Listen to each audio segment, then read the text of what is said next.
மாண்புமிகு உறுப்பினர் டாக்டர் விஜயபாஸ்கர்.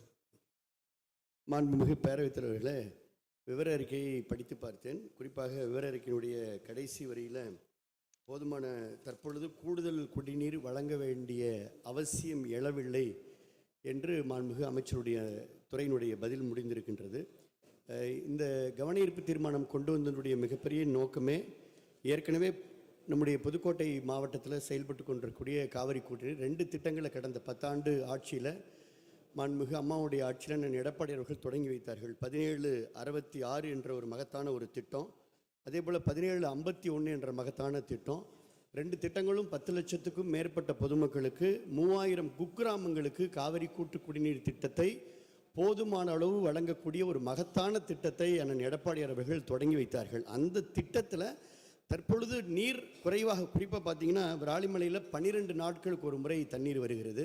அதை தாண்டி அப்படியே வந்தோம்னா இழுப்பூர், அதில் 3 நாட்களுக்கு ஒரு முறை தண்ணீர் வருகிறது பேரூராட்சி.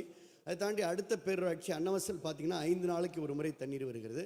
அதை எடுத்து அப்படியே புதுக்கோட்டை வந்துட்டால் இங்கே எம்எல்ஏக்கும் தெரியும் 10 நாளைக்கு ஒரு முறை இங்கே தண்ணீர் வருகிறது. இதுதான் இன்றைய நிலை. என்னுடைய அரசினுடைய கவனத்திற்கு நான் இழுக்குவது, இதை உடனடியாக நம்ம சரி செய்து, சோர்ஸில் நிறைய இருக்குது. காவிரி ஆற்றுல வெள்ளம் கரை புரண்டு ஓடுறப்ப கூட விராலிமலை தொகுதியில் புதுக்கோட்டை மாவட்டத்துக்கு சொட்டு நீர் பாசன மாதிரி தண்ணீர் வர்றது தான் வேதனையாக இருக்குது. இப்போ கோடை காலம், உச்சி வெயில் தலையை பிளக்கிறது, திருவிழா, தேர், காவடி, இப்படி விசேஷ பண்டிகைகள், ஜல்லிக்கட்டு இப்படி நடந்துக்கிட்டு இருக்குது.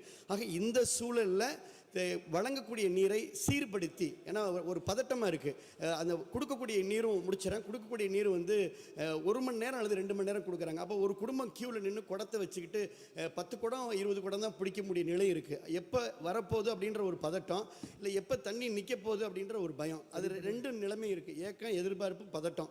இப்படிப்பட்ட நிலையை மாண்புமிகு குடிநீர் துறை அமைச்சர் அவர்கள் அதை ஆய்வு செய்து அந்த நீரை வந்து சீரான குடிநீரை கூடுதலாக கூட வழங்க வேணாம், போதுமான அளவு குடிநீரை வழங்க வேண்டும் என்று அரசுடைய கவனத்திற்கு கொண்டு வருகின்றேன். ஜல்ஜீவன் பற்றி மாண்புமிகு அமைச்சர் சொன்னீங்க. அதில் பைப்லைன் போட்டாச்சு, எல்லா வீட்டுக்கும் பைப்லைன் போட்டோம். அதே போல் டவுனில் வந்து பேரூராட்சி நகராட்சியில் அம்ருத் திட்டத்தில் பைப்லைன் போட்டோம். ஆனால் அந்த வீட்டுக்கு இருக்கக்கூடிய பைப்லைனில் தண்ணி வரல. ஒன்று, இன்னொன்று, எல்லாரும் மக்கள் விரும்புகிறது காவேரி தண்ணி தான் விரும்புகிறாங்க. அதனால் காவேரி தண்ணியையும் உள்ளூரில் இருக்கக்கூடிய போர் தண்ணியை கலந்து கொடுக்காம அந்த சீரான விநியோகம் என்பது ஒரு நாள் காவேரி தண்ணி, அடுத்த நாள் உள்ளூரில் இருக்கக்கூடிய போர் தண்ணி, அப்படி விநியோகம் செய்தால் கூட அதை பொதுமக்கள் ஏற்றுக்கொள்ள தயாராக இருக்கிறது என்பதை மட்டும் அரசு கவனத்துக்கு கொண்டு வருகிறேன். அதனால் இந்த கோடை காலத்தில் இதில் அரசு கொஞ்சம் கூடுதல் கவனம் செலுத்த வேண்டும் என்பதை மாண்புமிகு அமைச்சரவைகளுக்கு பேரவைத் தலைவராக கொண்டு வருகின்றேன்.